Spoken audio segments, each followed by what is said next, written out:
ganacsatada ka qaada lacag aad u fara badan oo gaaraysa $80 konteenarkiiba sidoo kalena dekada dhex dhigatay in ka badan 4 checkpoint oo konteenarkii sidoo kalena dekada dhex dhigatay in ka badan 4 checkpoint oo dhammaantood ganacsatada lagu dhibaateeyo labo container scanner oo ah mashruuc ay shakhsiyaad gaar ah oo ganacsatada uga qaataan lacag sharci darro ah oo gaaraysa $40 konteenarkii isla markaana dekada dhexdeeda carqaladayn joogto ah ku sameeya ganacsatada alaabaha la soo degta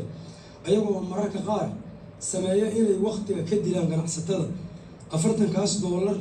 oo aan waddo ay ku socoto la aqoonna ka qaata ganacsatada weliba la xasuusto iskaankaas inay dowladda kontarfiisita ku qaadi jirtay lacagtiisii ayna tahay isla mar labaad lacagta oo la soo celiyey saddex shirkadaha gaadiidleyda oo 6 shirkadood oo maamula gaadiidka dekada alaabaha ka qaada in ay gudaha gobolka Banaadir ka qaataan ganacsatada $500 konteenarka 40 feet-ka ah